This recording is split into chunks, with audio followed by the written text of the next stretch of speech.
Finanças é igual para todo mundo? Essa é a pergunta do nosso Poltrona Cast de hoje.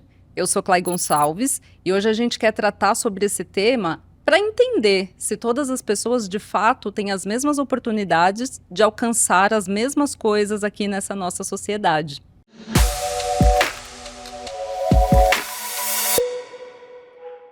Para isso, eu convidei o Gilberto Costa. Gilberto Costa é diretor executivo do Pacto da Equidade Racial e ele também é diretor executivo do Banco JP Morgan e vai falar um pouco com a gente hoje. Gilberto, obrigada por aceitar o nosso convite, seja muito bem-vindo. Obrigado por estarem me recebendo hoje, obrigado a Super Rico por ter me convidado.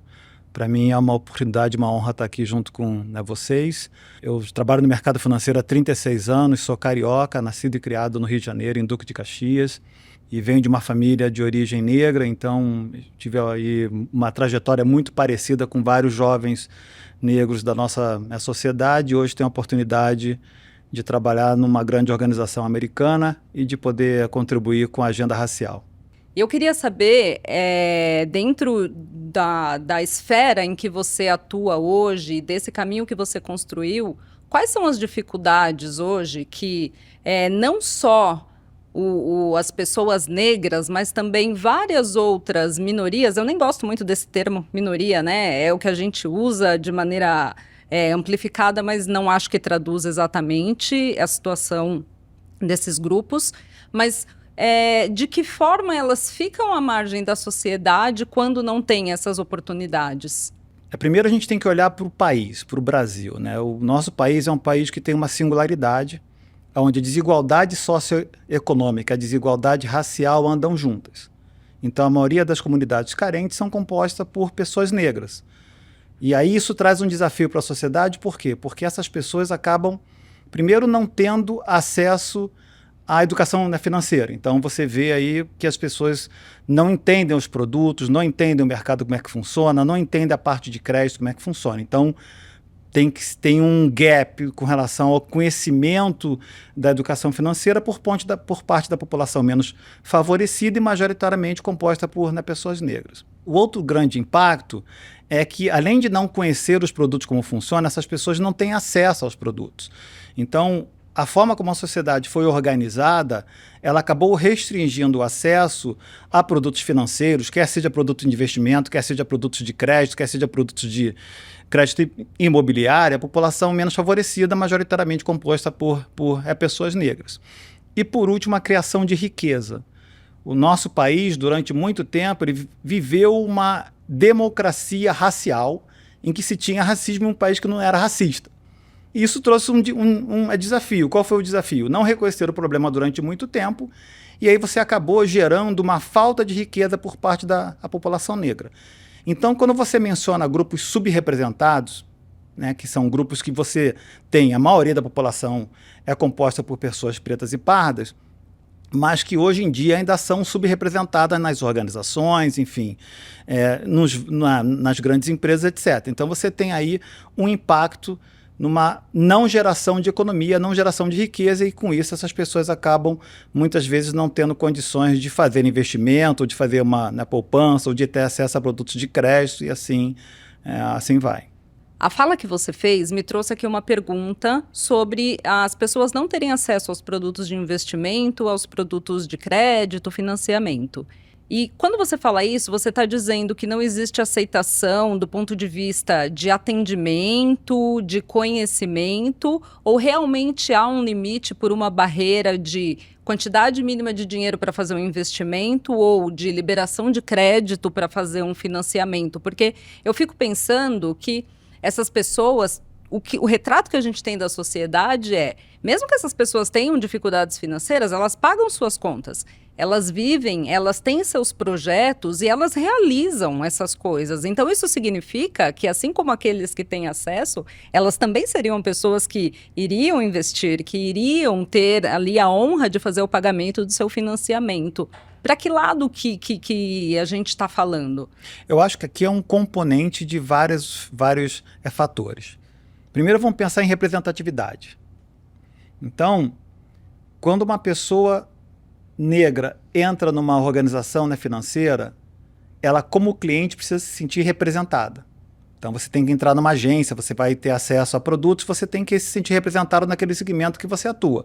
Quer seja segmento de corporate, quer seja segmento de varejo, de alta renda, etc. Então, representatividade. E isso vem mudando ao longo dos anos, né? O mercado como um todo, o mercado financeiro como um todo, vem fazendo um trabalho muito forte de inclusão racial para que a população se sinta mais representada. Então, o primeiro fator, representatividade. E, olhando de forma positiva, isso vem mudando ao longo do tempo.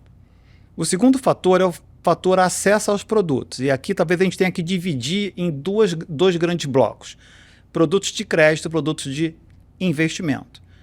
Ainda hoje, a população negra é a população com menos acesso a produtos de crédito. Por quê? Porque uma grande parte ainda vive no mercado informal, porque uma grande parte é composta por empreendedoras negras, mulheres negras. O maior contingente de empreendedores da sociedade brasileira não são homens, são mulheres negras, que tiveram que empreender para sustentar a sua família, etc. Então, essa política de crédito ela tem que ser trabalhada, e aqui de forma muito positiva. A gente vive num ambiente atual em que BNDES, Febraban, Ambima vem trabalhando para melhorar essa questão CVM com o Lab CVM, que é uma iniciativa maravilhosa. Outro é acesso a investimento, e aí cai no que você falou. Pô, será que o limite para aquele produto de investimento é o limite focado naquela população? Uma população que eventualmente não tem tanto acesso à riqueza? Então, olhando desse ponto de vista, eu vejo que a indústria está revendo seus produtos e tentando adequá-los para esses grupos subrepresentados. Quando a gente pensa, produtos de investimento finanças é igual para todo mundo. Não é igual para todo mundo. Se nós não soubermos fazer a leitura da sociedade, se nós não soubermos identificar que nós temos pessoas subrepresentadas, nós não conseguimos adequar o produto para aquele público-alvo. Eu sempre penso assim, você vai ter que primeiro desigualar para igualar de novo. Então, para que você traga um contingente de pessoas negras para dentro do mercado financeiro, de finanças, etc., você vai ter que, em algum momento, desigualar, tornar os produtos mais acessíveis e aí igualar novamente.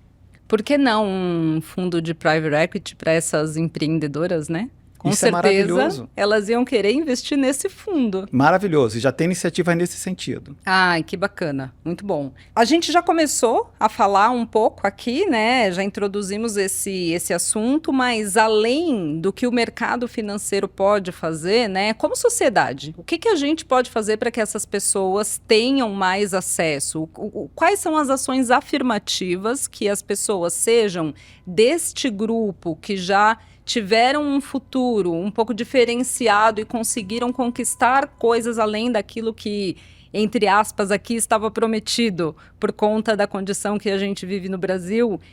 Não só no Brasil, né, Gilberto? A gente pode estender um pouco isso também. Mas quais são os outros caminhos que essas pessoas podem trilhar para conseguir ter acesso e quais são os outros caminhos que nós, como sociedade, podemos influenciar?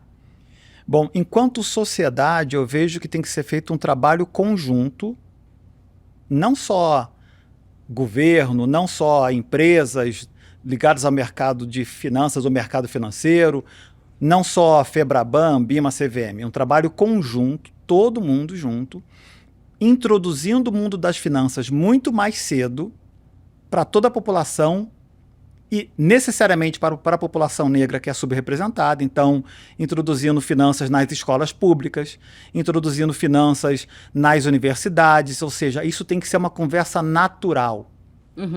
Quanto mais cedo você trabalha, mais cedo o jovem vai se sentir preparado e um dia esse jovem vai ingressar no mercado financeiro, quer seja como investidor, quer seja como consumidor de produtos, quer seja como trabalhador. Sim. Primeiro ponto. Segundo ponto. Os órgãos de classe, Ambima, Febraban, B3, têm uma gama de produtos de educação muito grande. Isso é grátis para a população toda, então isso tem que ser mais divulgado, mais consumido. Hoje em dia a tecnologia ajudou muito, você tem blog, você tem Instagram, você tem, enfim, várias outras maneiras de fazer com que a população tenha acesso a essas informações. Então, o disseminar o conhecimento e utilizar das plataformas já existentes é muito importante. E, obviamente, traz aqui uma oportunidade muito grande de você, inclusive, adequar a plataforma para aquele público subrepresentado. para que esse público tenha acesso a um conhecimento mais específico. E, por último, política pública. Né? Você tem grandes órgãos, quer seja o BNDES, ou a CVM, ou o Banco Central, que podem ajudar naturalmente a trabalhar as políticas públicas para que a população negra tenha mais acesso, por exemplo, a produtos de crédito. Uhum. Hoje em dia, por exemplo, os empreendedores negros têm o seu crédito recusado muito mais vezes do que os empreendedores não negros, por uma série de fatores. Né, fator de estrutura da sociedade, a maioria da população negra composta por mulheres empreendedoras são empreendedores sociais. Uhum. Então tem aí uma gama de, eu diria que barreiras de entrada que precisam ser revistas para que essas pessoas possam ter acesso a esses produtos. Então é uma conjunção de fatores que, na minha visão, para quem tem 36 anos de mercado financeiro, vem caminhando de forma positiva. Então você vê o Lab CVM, que é maravilhoso, você vê o BNDES puxando essa agenda de rever crédito para empreendedores negros, você vê Ambima trabalhando com educação, certificação, você vê Febraban formando jovens por mercado financeiro, você vê a B3 mudando regras de composição de conselho. Então tem uma agenda positiva. Obviamente pode não estar andando na velocidade que nós, enquanto sociedade, gostaríamos, mas tem uma agenda positiva. E aqui tem um fator importante que eu falei alguns minutos atrás. Não podemos tirar da nossa visão representatividade. Você como consumidor, eu como consumidor, quando nós entramos, quer seja numa plataforma de investimento, quer seja num banco, enfim, a gente sempre vai olhar a representatividade. Se quem está lá nos representa, quer seja do ponto de vista de gênero ou enquanto raça, enfim, mas precisa ter representatividade. E aí a gente pode dizer também que quem está do outro lado, né, desenvolvendo produtos de crédito, desenvolvendo produtos de investimento, também precisa entender qual é a particularidade daquele grupo. Então, o que são essas empresas, esses empreendimentos, para que com isso eles possam oferecer o crédito que não vai ser recusado. Porque aí a pessoa vai estar pedindo crédito que é o crédito para o negócio dela, isso, certo? Perfeito. E aí, quando a gente traz esse contexto todo, né, no fundo, que a gente precisa falar que é de vida. As pessoas querem alcançar os seus objetivos, as pessoas querem ter o seu sucesso na medida do que é o sucesso para ela, e isso invariavelmente passa por dinheiro, porque é como a nossa sociedade hoje se organiza. E como que a gente conquista dinheiro com todos esses desafios? Porque uma coisa é certa, ainda que não esteja no estado da arte que a gente espera, a vida das pessoas continua e elas precisam conquistar seus sonhos e conquistar ali o seu lugar ao sol. Como que essas pessoas podem, no que a gente tem hoje, conquistar isso? Eu queria aproveitar um pouco do que você falou anteriormente sobre a questão das pessoas pagam suas contas, têm os seus projetos, etc. Acho que quanto mais cedo a pessoa tomar conhecimento do mundo das finanças, de como organizar um orçamento, de como trabalhar de forma positiva crédito. O crédito não é inimigo de ninguém. O crédito ser utilizado de forma positiva, pelo contrário, ele ajuda inclusive na pessoa no seu desenvolvimento, nos seus planos, na sua construção do seu patrimônio. Lembrar que investimento você começa pouco a pouco. Você não precisa... eu vou investir 1 milhão Quando eu tiver 1 milhão, eu faço investimento. Você nunca começa. Começa com 50, com 100, com o que você puder. Uhum. Mas começa. Então, se nós conseguirmos popularizar, deixar mais acessível o conhecimento para as pessoas, como lidar com o orçamento familiar, quebrar o tabu. Eu sou de uma época que o meu pai não falava com a gente sobre orçamento familiar. A gente não tinha acesso ao orçamento familiar. Meu pai trabalhava, sustentava a família, 5 filhos, e ele tomava conta das finanças. Então, isso tem que ser uma conversa muito mais aberta, muito mais natural. E essa construção tem que começar desde cedo. Né? Hoje em dia é muito mais comum você ver crianças tendo acesso a finanças. Sim. Entendendo como é que funciona o mercado financeiro, entendendo como é que funciona crédito, entendendo como é que funciona cartão. Então é muito positivo isso aí, porque você vai criando uma legião de adultos muito mais conscientes do ponto de vista financeiro. E, obviamente, respeitando a velocidade de cada um. Cada um de nós tem a sua própria velocidade com relação à questão de finanças. Não necessariamente o que uma pessoa está fazendo agora de investimento vai ser bom para você, vai ser bom para mim. né? As pessoas falam muito palavras em inglês, né? O suitability. Não, na verdade, se aquele investimento serve para você ou não. No final do dia é isso. Então, acho que tendo essa consciência e tendo esse diálogo de forma aberta, você consegue caminhar. E aí atinge o que você falou. Atinge o objetivo, consegue trabalhar bem o orçamento, consegue pagar as contas e consegue fazer os seus investimentos. A gente aprende muito com a família, né, Gilberto? Seja do ponto de vista do que se deve fazer e também daquilo que talvez não seja o melhor para você fazer. Eu me lembro bastante, assim, da minha infância. Minha mãe era muito organizada. Então, ela tinha, e era ali no papelzinho, né? Ela anotava as contas, ela fazia a soma. Lembro até do desenho da letra dela, assim. E ela tinha ali uma religião, né? Eu não posso gastar mais do que eu ganho. Então, ela fazia ali, pagava as contas e ainda precisava ter um dinheiro para que, se algum filho precisasse de alguma coisa, aquilo estava disponível. E tivemos ali também uma infância que foi bastante limitada do ponto de vista financeiro. Mas eu vejo que também existe aqui uma grande responsabilidade. Primeiro é de passar o conhecimento e segundo, quando em família a gente mostra que você também tem a responsabilidade, né? A responsabilidade ela não pode ser só do entorno. Claro, como sociedade a gente precisa se ajudar, mas existe a responsabilidade do indivíduo. De estudar, de crescer profissionalmente, de sair do lugar comum, né? E como que a gente vê isso hoje entre esses grupos? Eu já vi várias iniciativas, né? Recentemente eu tive num evento da Ambima que foi um grupo, eu não me lembro do nome do grupo agora, mas é um grupo que representa o empreendedorismo na quebrada. E eu não lembro exatamente o nome desse grupo, mas eles estavam trazendo ali e mostrando como o empreendedorismo é feito para eles. Então tem ali o bar que vende o lanche do jeito que eles consomem, que vende a marmita da hora do almoço do jeito que eles consomem. Ou seja, essas pessoas encontraram dentro do seu grupo uma forma de buscar isso. Então, e a responsabilidade do indivíduo, né? Até onde ela vai nesse contexto? Olha, o que você falou é um exemplo muito positivo de como a sociedade consegue se organizar em parceria com as instituições para poder fazer com que a economia cresça.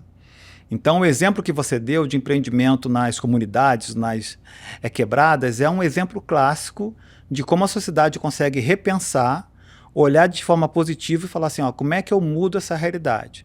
Então, e nós temos aqui vários exemplos. Nós temos aqui Paraisópolis, que há pouco tempo atrás lançou um banco voltado para a comunidade, né, que o Gilson, junto com toda a equipe em Paraisópolis, lançou um sistema de distribuição de encomendas. Então, todas essas iniciativas mostram que se a gente se unir enquanto sociedade, a gente consegue fortalecer a economia. Aonde que eu acho que tem espaço aqui? E aqui eu vou fazer uma comparação rápida. A gente fala muito de black money na sociedade brasileira. Como é que eu faço o dinheiro girar dentro da comunidade negra? Como é que eu crio riqueza? A gente não conseguiu atingir esse patamar ainda. Se você compara o Brasil com a sociedade americana, na sociedade americana, a economia da população negra é muito rica, muito forte. Os recursos giram em torno da comunidade negra. Então, acho que falta aqui no nosso país um envolvimento maior das pessoas em olhar como é que eu faço para investir naquele empreendedor da minha comunidade, como é que eu faço para fortalecer aquela empreendedora da minha comunidade, como é que eu faço para, em conjunto com outros empreendedores e sem bandeira, minha iniciativa, a sua iniciativa, trabalhar em conjunto para poder fortalecer, né, a sociedade como um todo. Então, nós precisamos olhar um pouco para frente, tirar minha bandeira, sua bandeira, minha iniciativa, sua iniciativa, e enquanto sociedade trabalhar em conjunto para fortalecer a economia. O nosso país tem demonstrado uma força muito grande. Se nós nos unirmos, isso fica mais forte ainda. Não só o que você falou, como a iniciativa que veio com relação às comunidades, mas nós temos hoje várias iniciativas voltadas para mulheres no mercado financeiro. Iniciativas voltadas para as pessoas negras no mercado financeiro. Então, essas iniciativas demonstram que quando a sociedade civil se une, ela fica muito mais forte. Gilberto, eu ficaria aqui mais 20, 40, 60 minutos, porque existe muito a ser explorado. Acredito que esse movimento que a gente faz discutindo, democratizando a educação e o planejamento financeiro, ele colabora bastante para que a gente tenha a nossa parcela de participação nessa mudança. Eu agradeço muito por você ter vindo aqui falar um pouco da sua experiência e do que você traz de efetivo da sua ação, né, junto a essa comunidade. E, por favor, fique à vontade aqui para suas palavras finais para a gente encerrar esse episódio de hoje. Obrigado a vocês, acho que é um momento muito importante. Trazer educação financeira para a sociedade é algo fundamental, é algo que inclusive vai mudar a sociedade de forma estrutural, estratégica. Então, obrigado, foi uma honra ter participado. Nos acompanhem aqui no Poltrona Cast, a gente sempre vai trazer aqui temas que são relevantes principalmente para a sua tomada de decisão e também para que você possa colaborar com a nossa sociedade. Até um próximo episódio.